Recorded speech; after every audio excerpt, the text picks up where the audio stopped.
you are running. I am for city council. Tell us, first of all, give us a little history about where you came from and such like that. I'm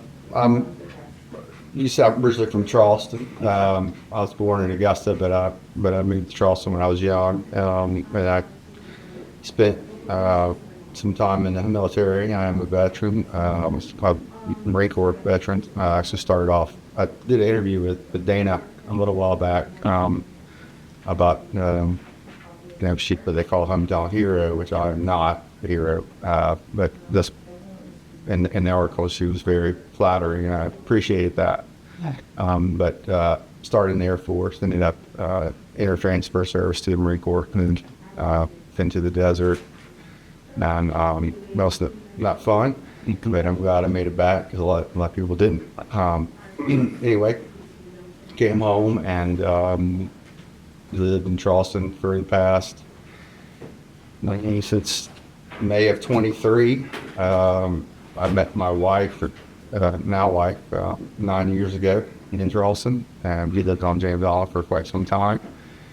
I did a job here at United Methodist, Bethel United Methodist, and that's kind of how I knew about Walterboro. Oh, okay. And my wife had been here several times before, and we moved here in May of 23. And when we got here, immediately we felt at home. I've never been so kind of showered with hospitality and just good people, and we now call this our home, and we're very proud to be here. So you've come to Walterboro. Mm-hmm. You've got yourself established now in Walterboro. What made you want to run for city council? Well, when we first got here, it wasn't too bad as far as gunshots. When the open carry law passed, was in 24. It got to be where it was bad, and there's a lot of reasons for that, and we started hearing multiple gunshots almost every other day, along with people getting killed all around us, more or less. And at one point I said to my wife, I can't understand why nobody is doing anything or saying anything. And so I spoke to a councilman. I'm not going to say his name, sure. He is my closest neighbor, and I admire him a lot. And his advice was, you need to go speak and ask for it. Mm-hmm. So I did, and I lobbied for it, and I was able, on behalf of the people, because that's why I'm here, to help allocate resources for the police department and get them a raise, and bring awareness about the situation, because it has gotten a lot better. It seems like we hear a lot fewer. Law enforcement is doing an excellent job. I'm a chief proponent of law enforcement. I'm prior military law enforcement. That's why, one reason. But I just would support it anyway. We have a wonderful chief, deputy chief.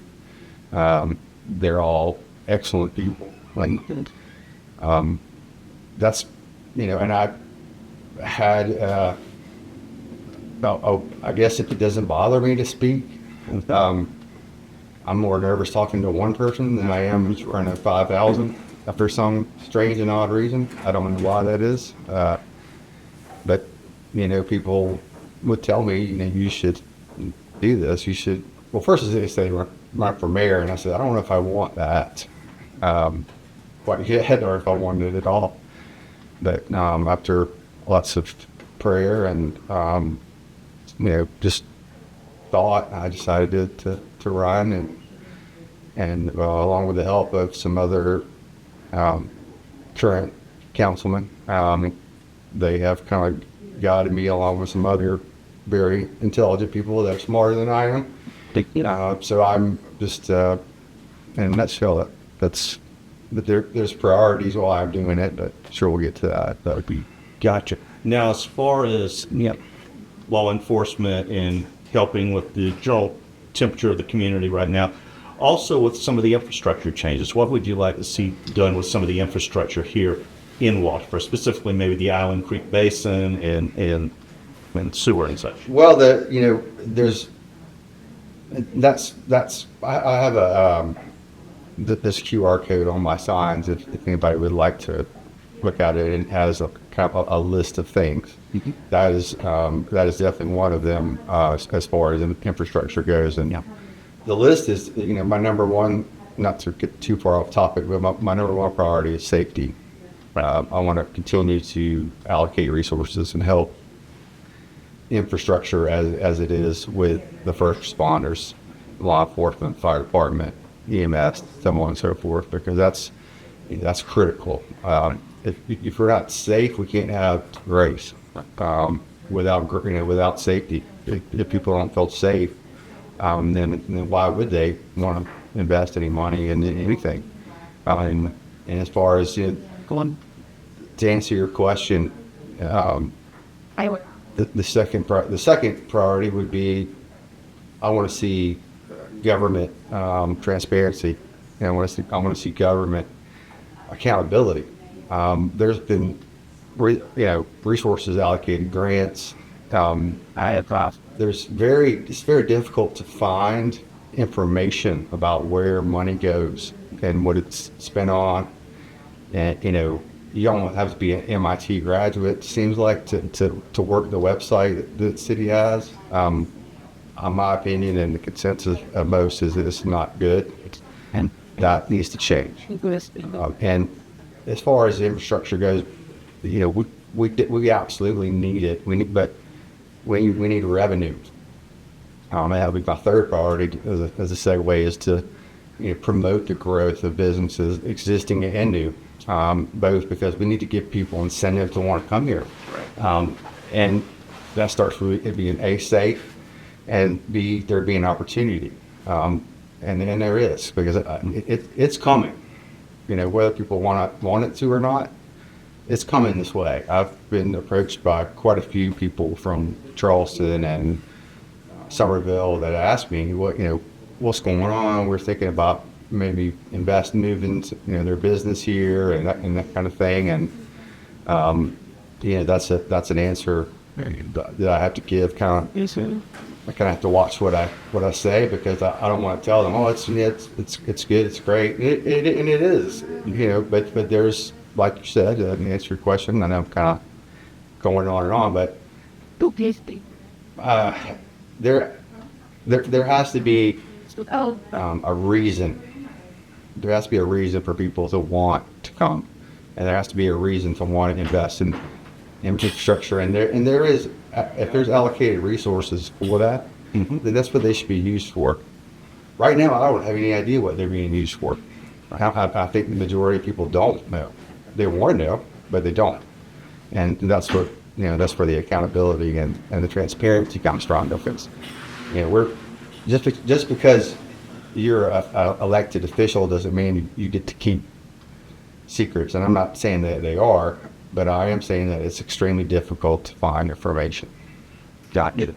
Now, as far as bringing growth to the area, where do you see us going as far as helping businesses grow and not putting blockades in the way? Yeah, that's a good point. You just said blockades. It seems like there is, and I'm not sure if the protocol is very unusual, because it does seem like there is a blockade for change. Change is not to sound like and by the way, I'm not a politician, nor do I ever claim to be one, nor will I ever claim to be one. What I am is a concerned citizen. And, I guess as far as there has to be some willingness to allow it, to allow the growth, to be able to say, we have lots of room here, there's lots of property here, there's buildings that sit vacant, and there's so much. It's almost like there's stop signs put up, red tape type stop signs, and I don't understand why. It's my understanding now. You know how Walterboro is. Everybody's got to you hear things. Are they true or not? Maybe, maybe not. But some of the things I've heard, I believe are true, and I've heard some pretty big names have tried to come here and have been basically told no. Change is something that is good, but it's also something that can be controlled. And if we were able to control it and be able to put the things in place and the right people in place to help, allocate that and receive it, then I think we could go a long way and be, I'm not trying to be, we moved here to get away from, the crazy traffic. And we love it being the small town atmosphere, but that doesn't mean that we can't maybe have, Publix, for instance, and just examples. There's, if anybody, this is America, everybody should have the opportunity, especially, if you are a big box store and you think that you can do well here, I'm all about small business, but at the same time, the only way I know how to pay for things is with money. And if there's no tax base, and which means, there has to be, a better way of promoting growth and business. And I know it's there and it's available. We just have to kind of unlock it. Is there anything else you want to add? We've talked about growth. We've talked about infrastructure. We've talked about safety. Is there anything else you'd like to add in the interview? I would, the most, like I said, the most important, the main reason I'm running is because I'm of the people here. When my wife and I first moved here, it was, moving is not fun, as I'm sure you know. Everybody knows that, especially moving an hour away. It was 9 o'clock at night, and we were starving, and it was our first night here. And I said, I don't know where to go. I know there's a store down there, but it's probably closed. When I opened the door, there was probably 10 or 12 dishes on our front step with notes from our neighbors saying welcome. And that meant I've never seen that before. I believe that God has put my wife and I here for a reason. And I believe that if He wants me to be a city councilman, then that's what I'm going to be. And at the end of the day, elected officials are elected by the people, for the people, not for their own gain. I want to represent everyone that lives here, everyone that called Walterboro home. I want to represent, because that's how it works, and that's how people should be. Especially when you're elected by the people and you say things, and that kind of leads me to my. If I want to add something, I'm going to do exactly what I say I'm going to do, and that's called integrity. And there's not a lot of that in government nowadays, and there should be. And if there's nothing else I do, that will be one thing that I will do. I will do exactly what I say I'm going to. Excellent. Well, thank you for joining us. Absolutely. I appreciate it. Good luck on your Thank you so much. campaign.